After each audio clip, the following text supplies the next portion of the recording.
눈이 침침한 것은 필요 없는 작은 것은 보지 말고 필요한 큰 것만 보라는 것이며, 귀가 잘 안 들리는 것은 필요 없는 작은 말은 듣지 말고 필요한 큰 말만 들으라는 것이고, 걸음걸이가 부자연스러운 것은 매사에 조심하고 멀리 가지 말라는 것이죠. 조선 후기 실학자 정약용이 자신의 몸 변화를 관찰하며 남긴 이 말은 오늘날 우리에게도 깊은 깨달음을 준다. 나이 들수록 몸이 예전 같지 않음을 탓하지 말고 그 변화를 경고이자 배려로 받아들여라. 하늘은 나이를 먹은 당신에게 더 이상 함부로 쓰지 말라는 신호를 보내고 있다. 몸을 비처럼 생각하라. 젊을 때는 회복이 빨랐기에 함부로 쓰고 무리하고 혹사해도 괜찮았다. 하지만 세월은 빌린 물건을 닳게 하고 그동안의 무리를 이자와 원금으로 청구한다. 20대의 부상이 60대의 통증으로, 30대의 부주의가 70대의 불편함으로 돌아오는 법이다. 그러니 지금부터라도 빚을 줄이고 원금을 지켜라. 1장. 왜 우리는 몸을 함부로 쓰게 되었나?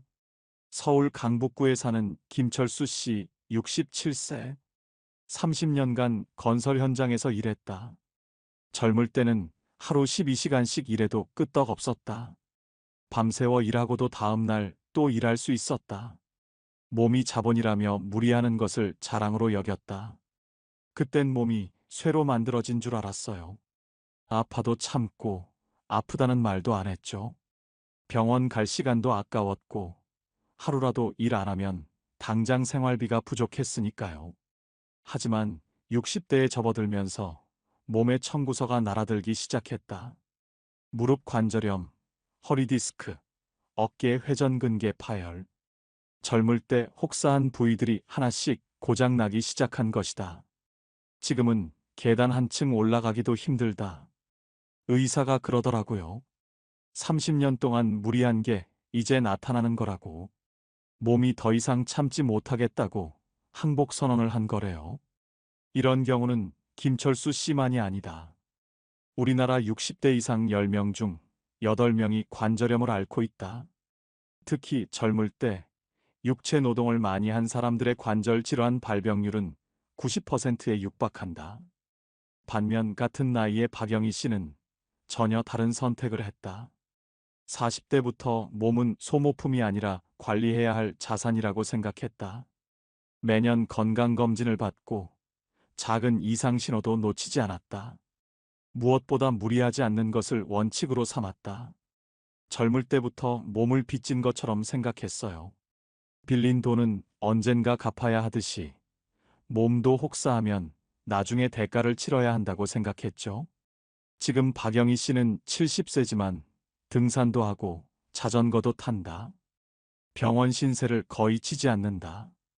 같은 나이지만 김철수 씨와는 완전히 다른 노년을 보내고 있다.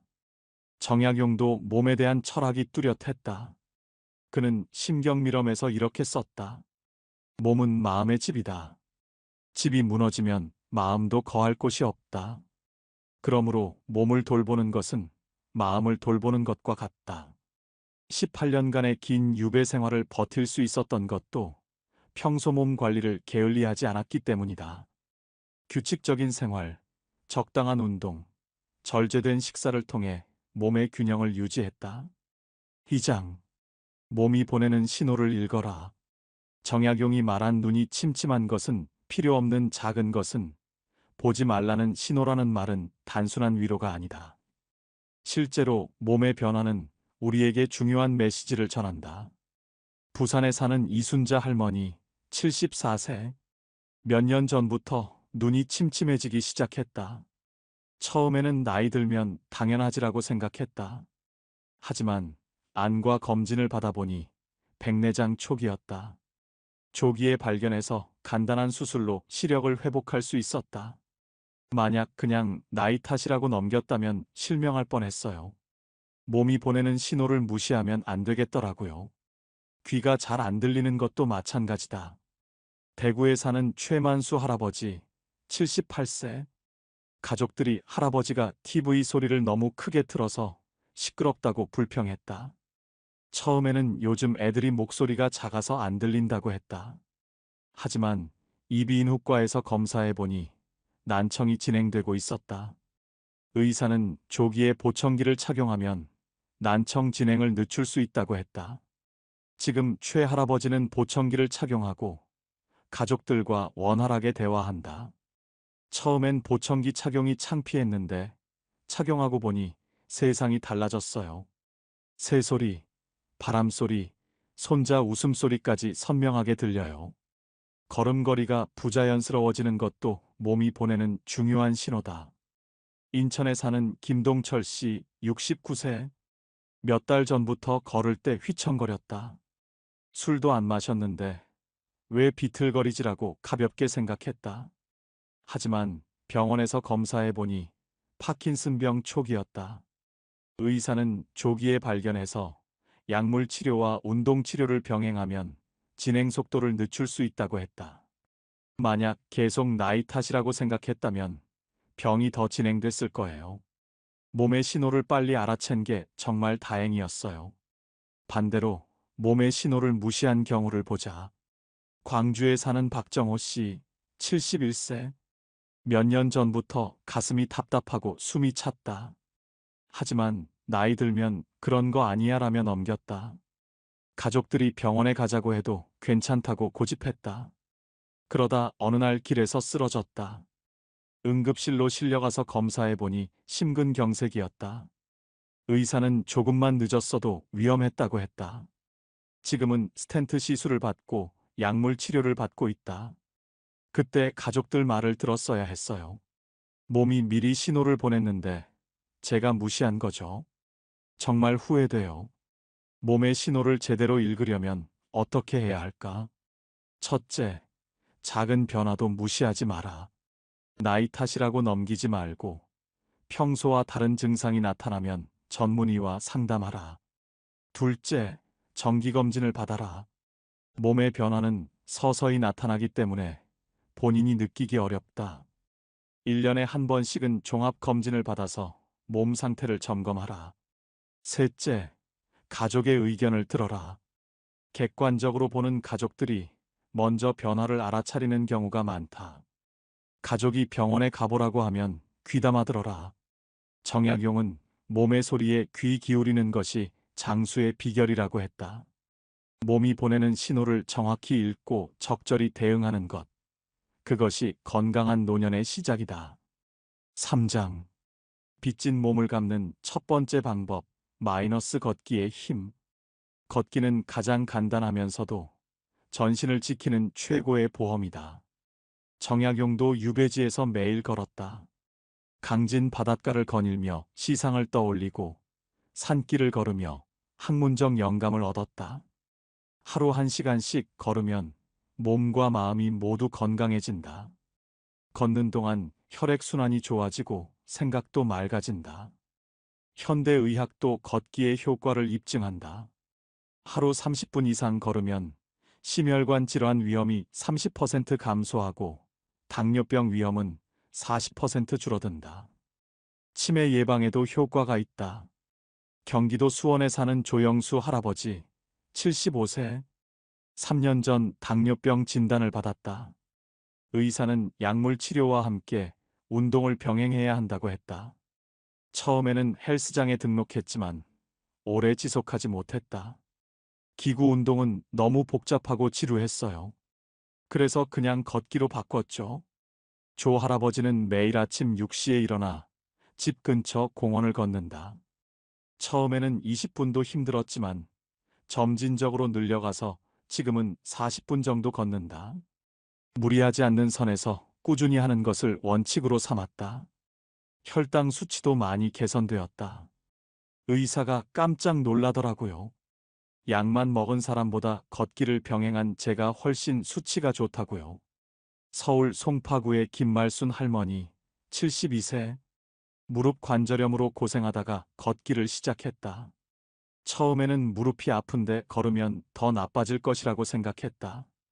하지만 의사는 적당한 걷기는 오히려 관절에 도움이 된다고 했다.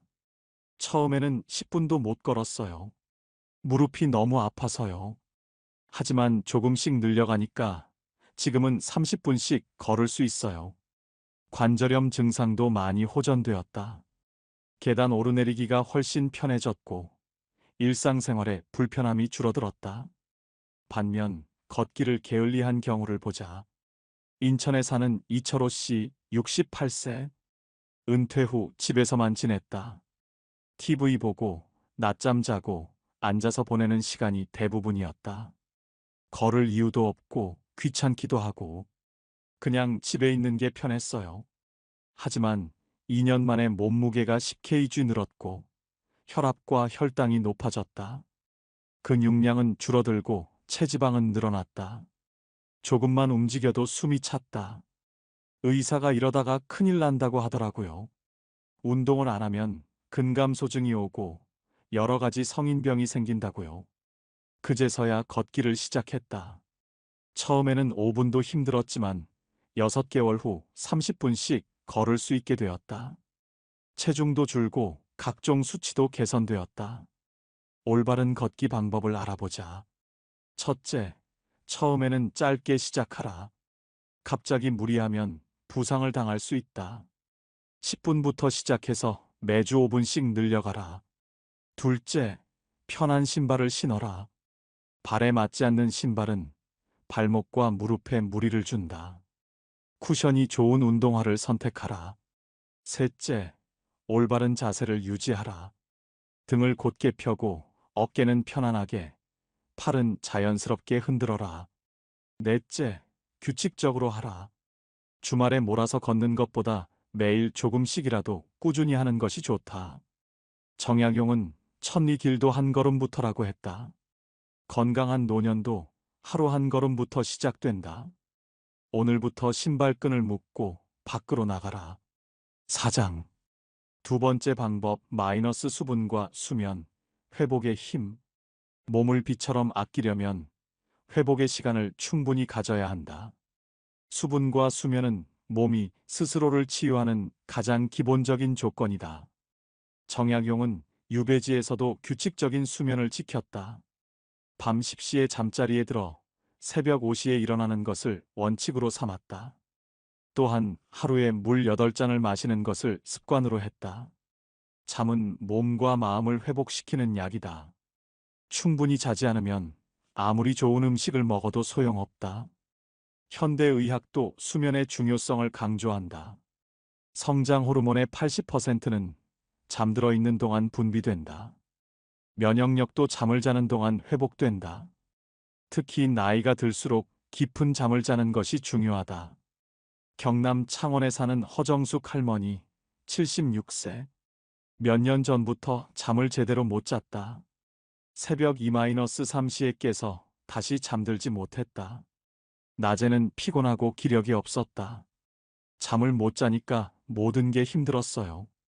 기억력도 나빠지고 우울해지고 면역력도 떨어져서 감기도 자주 걸렸어요. 수면 클리닉을 찾아가서 상담받았다. 의사는 수면 위생을 개선하면 잠을 더 잘 잘 수 있다고 했다. 저녁 7시 이후에는 카페인을 피하고 잠자기 2시간 전에는 스마트폰을 보지 않고 침실 온도를 18-20도로 유지하라고 했다. 6개월 후 허할머니의 수면의 질이 크게 개선되었다. 7-8시간 깊이 잠을 자게 되었고 낮에도 활력이 넘쳤다. 숙면을 취하니까 모든 게 달라졌어요. 기분도 좋아지고 기억력도 좋아지고 건강해진 것 같아요. 수분 섭취도 마찬가지로 중요하다. 나이가 들수록 체내 수분량이 줄어든다. 갈증을 느끼는 감각도 둔해진다.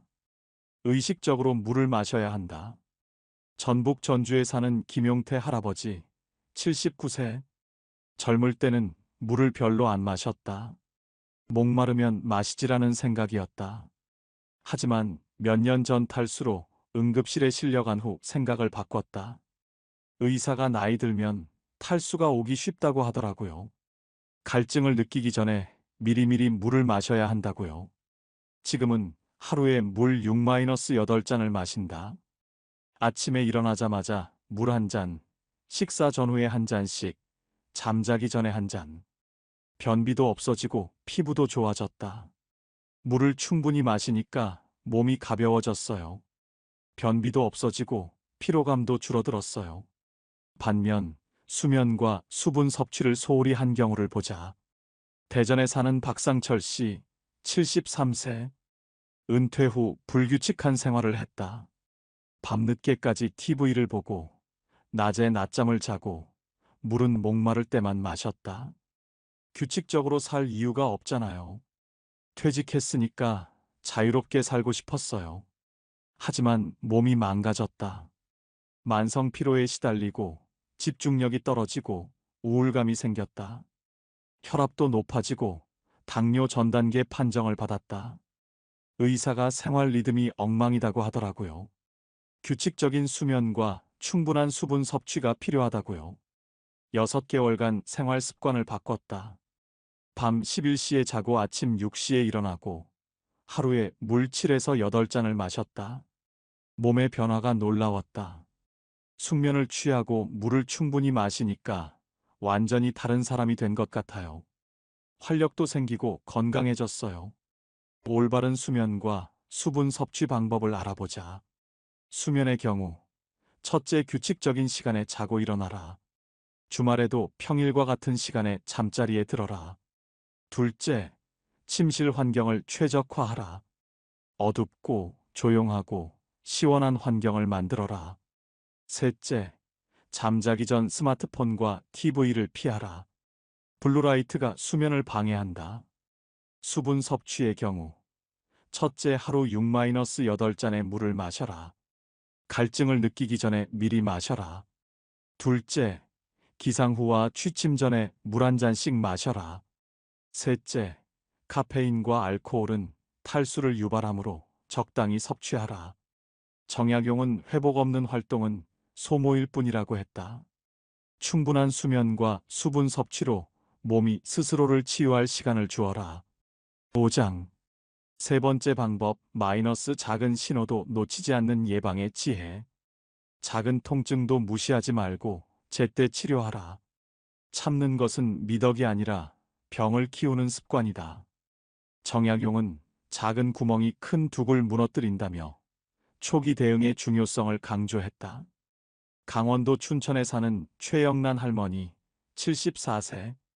몇 달 전부터 어깨가 아팠다. 처음에는 며칠 지나면 괜찮아지겠지라고 생각했다.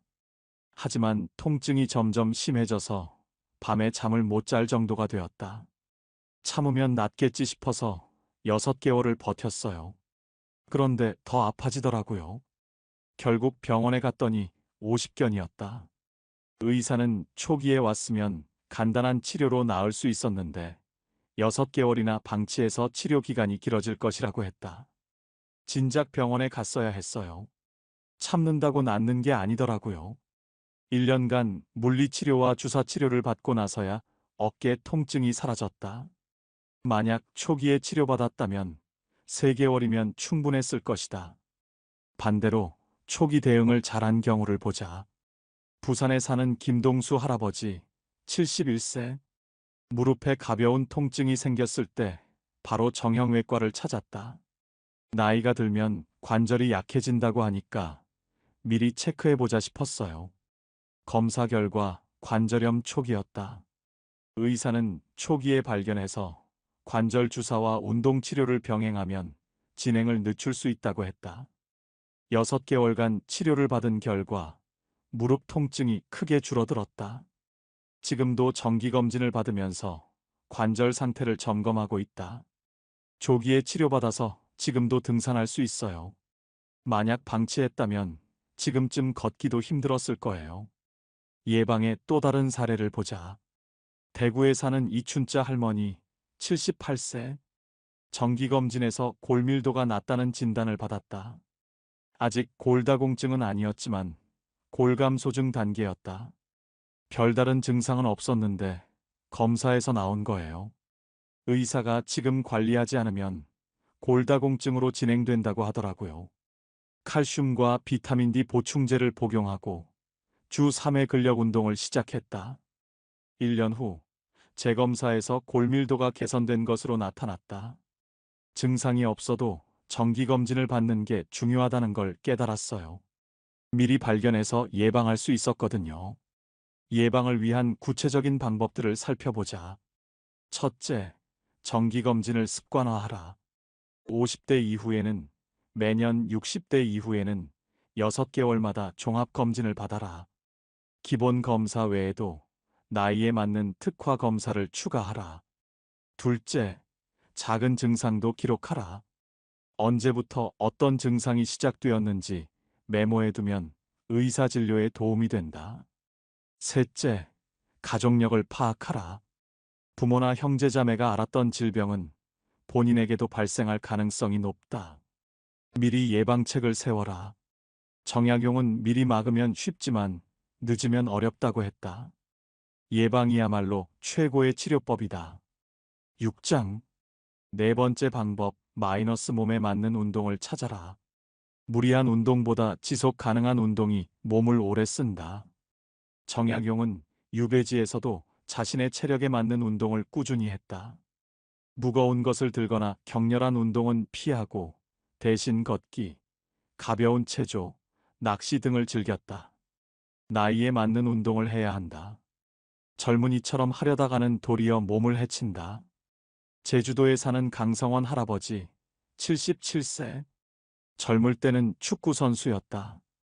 은퇴 후에도 젊은 시절의 운동 습관을 버리지 못했다. 60대에도 축구를 하고 무거운 바벨을 들었다. 평생 운동해왔으니까 몸이 튼튼하다고 생각했어요. 나이는 숫자일 뿐이라고 생각했죠. 하지만 68세에 축구를 하다가 무릎 인대가 파열됐다. 수술을 받고 6개월간 재활 치료를 받아야 했다. 의사는 나이를 고려하지 않은 무리한 운동 때문이라고 했다. 그때 깨달았어요. 젊을 때와 같은 운동을 할 수는 없다는 걸요. 지금은 수영과 가벼운 산책을 한다. 무릎에 무리가 가지 않으면서도 전신 근육을 고루 사용할 수 있는 운동을 선택한 것이다. 수영을 시작하고 나서 오히려 몸이 더 좋아졌어요. 관절에 부담이 없으니까 매일 할 수 있거든요. 반대로 나이에 맞는 운동을 선택해서 성공한 경우를 보자. 경기도 고양시에 사는 김정자 할머니, 73세. 젊을 때는 운동을 전혀 하지 않았다. 하지만 65세에 당뇨 진단을 받은 후 운동의 필요성을 느꼈다. 처음에는 헬스장에 가려고 했지만 기구 사용법이 복잡하고 젊은 사람들 사이에서 위축감을 느꼈다. 그래서 동네 문화센터에서 하는 시니어 요가를 시작했다. 처음엔 몸이 너무 굳어서 간단한 동작도 못했어요. 하지만 강사님이 천천히 하세요. 남과 비교하지 마세요라고 해서 마음이 편했어요. 8년째 요가를 하고 있는 김할머니는 이제 강사 못지않은 실력을 갖추었다. 혈당도 정상 범위를 유지하고 있고 체력도 또래보다 훨씬 좋다. 나이에 맞는 운동을 찾은 게 정말 다행이에요. 무리하지 않으니까 부상도 없고 꾸준히 할 수 있어요. 울산에 사는 박태준 할아버지, 75세. 퇴직 후 골프를 시작했다가 허리를 다쳤다. 골프는 한쪽으로만 몸을 트는 동작이 많아서 척추에 부담을 준다는 것을 뒤늦게 알았다. 골프가 신사의 스포츠라고 해서 시작했는데 제 몸에는 맞지 않더라고요. 지금은 수중 에어로빅을 한다. 물의 부력 때문에 관절에 부담이 적고 전신을 고루 사용할 수 있어서 만족한다. 물속에서 하는 운동은 정말 좋아요. 땀도 덜 나고 몸도 시원하고 무엇보다 안전해요. 나이에 맞는 운동을 선택하는 기준을 알아보자. 첫째, 관절에 무리가 가지 않는 운동을 선택하라. 수영, 수중 운동, 요가, 태극권 등이 좋다. 둘째, 경쟁보다는 건강을 목표로 하라. 다른 사람과 비교하지 말고 어제의 나와 비교하라. 셋째, 즐길 수 있는 운동을 찾아라. 억지로 하는 운동은 오래 지속되지 않는다. 넷째, 전문가의 지도를 받아라. 잘못된 자세로 운동하면 부상을 당할 수 있다. 정약용은 몸에 맞지 않는 옷을 입으면 불편하듯 몸에 맞지 않는 운동을 하면 해롭다고 했다. 나이와 체력에 맞는 운동을 찾아서 꾸준히 하라. 해시태그 7장. 마음을 다스려야 몸도 건강하다. 몸이 약해지면 마음도 쉽게 지친다. 불필요한 말과 사람에 얽매이지 말고 당신을 웃게 하는 사람과 시간을 보내라. 필요 없는 욕심을 내려놓으면 몸과 마음이 함께 가벼워진다. 정약용은 유배지에서 이런 글을 남겼다. 마음이 편안하면 몸도 편안하고 마음이 괴로우면 몸도 괴롭다. 건강의 근본은 마음에 있다. 실제로 스트레스는 만병의 근원이다. 스트레스 호르몬인 코르티솔이 과도하게 분비되면 면역력이 떨어지고 혈압이 올라가고 혈당이 높아진다. 소화불량, 불면증, 우울증도 생긴다. 충남 천안에 사는 윤미경 할머니 71세. 남편이 치매에 걸린 후 5년간 간병을 했다. 처음에는 내가 해야 할 일이라고 생각하며 버텼다. 하지만 점점 스트레스가 쌓였다. 남편이 밤에 돌아다니고 같은 말을 계속 반복하고 저를 못 알아보기 시작했어요. 24시간 신경 쓰느라 제가 먼저 쓰러질 것 같았어요. 혈압이 올라가고 불면증에 시달렸다. 소화도 안 되고 우울감도 심해졌다. 결국 의사의 권유로 주간보호센터를 이용하기 시작했다. 처음엔 죄책감이 들었어요. 하지만 하루 몇 시간이라도 자유시간이 생기니까 숨이 트이더라고요. 지금은 남편을 주간보호센터에 맡기고 오전에는 자신만의 시간을 갖는다. 친구들과 차를 마시고 산책도 하고 때로는 영화도 본다. 마음이 편해지니까 몸도 좋아졌어요. 혈압도 정상으로 돌아오고 잠도 잘 자게 됐어요. 서울 마포구에 사는 이상호 할아버지 69세. 은퇴 후 집에서 아내와 갈등이 많았다. 생활 패턴이 다르고 서로의 영역을 침범한다고 느꼈다. 작은 일로도 자주 다퉜다. 40년 넘게 살았는데 은퇴하고 나서 더 많이 싸웠어요. 하루 종일 같이 있으니까 서로 짜증이 나더라고요. 스트레스로 인해 위염이 생겼고 혈압도 올라갔다. 가정의학과 의사는 부부관계 개선이 우선이라고 조언했다. 부부 상담을 받고 각자의 시간을 갖기로 약속했다. 이 할아버지는 바둑교실에 다니고 아내는 노래교실에 간다. 일주일에 3일은 각자 외출하고 나머지 시간만 함께 보낸다. 적당한 거리를 두니까 오히려 관계가 좋아졌어요. 서로 할 얘기도 생기고 존중하게 됐어요. 위염도 나았고 혈압도 정상으로 돌아왔다. 마음이 편해지니 몸도 건강해진 것이다. 반대로 스트레스를 잘못 관리한 경우를 보자. 부산에 사는 최동화 씨 74세. 자식들과 갈등이 많았다. 자녀들의 생활 방식이 마음에 안 들고 손주 교육 문제로도 자주 의견 충돌이 있었다. 내 말이 맞는데 애들이 안 들어요. 답답하고 화가 나서 밤에 잠도 못 자겠더라고요. 스트레스성 두통에 시달리고 소화불량이 생겼다. 혈당도 올라가서 당뇨 전 단계 진단을 받았다. 하지만 스트레스의 원인을 해결하려 하지 않고 약만 먹으려 했다. 약 먹으면 나을 거라고 생각했어요. 스트레스가 병을 만든다는 걸 몰랐죠. 결국 가족관계 개선을 위해 상담을 받기 시작했다. 자녀들과의 거리두기, 간섭하지 않기 등을 배웠다. 마음이 편해지면서 몸의 증상들도 많이 좋아졌다. 마음 건강을 위한 구체적인 방법들을 알아보자. 첫째, 스트레스의 원인을 파악하라. 무엇이 나를 힘들게 하는지 정확히 알아야 대처할 수 있다. 둘째, 해결할 수 있는 문제와 없는 문제를 구분하라. 바꿀 수 없는 것에 대해서는 받아들이는 연습을 하라. 셋째, 자신만의 스트레스 해소법을 찾아라. 운동, 독서, 음악 감상, 친구와의 대화 등 자신에게 맞는 방법을 찾아라. 넷째, 필요하면 전문가의 도움을 받아라. 상담이나 치료를 받는 것을 부끄러워하지 마라. 정약용은 마음이 건강해야 몸도 건강하다고 했다. 몸만 돌보지 말고 마음도 함께 돌보라. 해시태그 8장. 정약용의 건강 철학. 오늘 우리에게 주는 교훈. 정약용은 75세까지 살면서 마지막까지 정정한 모습을 보였다. 18년간의 유배 생활을 버틸 수 있었던 것도, 복귀 후에도 왕성한 활동을 할 수 있었던 것도 평소 건강 관리를 소홀히 하지 않았기 때문이다. 그의 건강 철학을 정리하면 다음과 같다. 첫째, 몸의 신호에 귀 기울여라. 작은 변화도 무시하지 말고 몸이 보내는 메시지를 정확히 읽어라. 나이 탓이라고 넘기지 말고 필요하면 전문가의 도움을 받아라. 둘째, 규칙적인 생활을 유지하라. 일정한 시간에 자고 일어나고 적당한 운동을 하고 균형 잡힌 식사를 하라. 불규칙한 생활은 몸의 리듬을 깨뜨린다.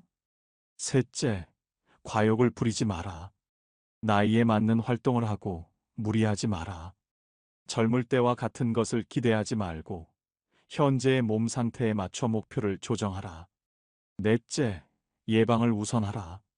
병이 생긴 후 치료하는 것보다 미리 예방하는 것이 훨씬 쉽고 효과적이다. 정기검진을 받고 건강한 생활 습관을 유지하라. 다섯째, 마음의 평정을 유지하라. 스트레스는 만병의 근원이다. 마음이 편안해야 몸도 건강하다. 불필요한 걱정과 욕심을 버리고 현재에 만족하라. 여섯째, 지속 가능한 건강법을 선택하라. 단기간에 극적인 효과를 기대하지 말고 평생 할 수 있는 방법을 찾아라. 작은 변화가 쌓여서 큰 결과를 만든다. 현대를 사는 우리에게 정약용의 이런 지혜는 여전히 유효하다. 의학 기술이 발달했지만 건강의 기본 원칙은 변하지 않았다. 몸을 아끼고 마음을 다스리고 규칙적으로 살고 예방에 힘쓰는 것이 건강 장수의 비결이다.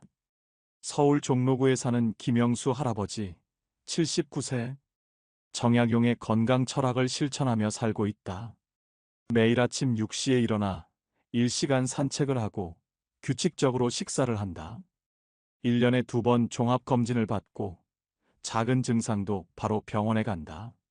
정약용 선생의 말씀대로 몸을 빚진 것처럼 아껴 쓰고 있어요. 덕분에 나이에 비해 건강한 편이라고 생각해요. 김 할아버지는 또래보다 훨씬 건강하다. 혈압, 혈당, 콜레스테롤 모두 정상 범위이고 특별한 질병도 없다. 매일 활기차게 생활하고 있다. 나이 들어서도 건강하게 살려면 젊을 때부터 준비해야 해요.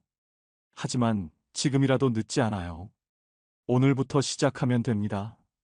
정약용이 우리에게 남긴 건강의 지혜를 한 문장으로 요약하면 이렇다. 몸은 빚진 것처럼 아껴 써라. 그러면 오래 쓸 수 있다. 오늘부터 당신도 정약용의 건강 철학을 실천해 보라. 몸의 신호에 귀 기울이고 규칙적으로 생활하고 적당히 운동하고 마음을 편안히 하라.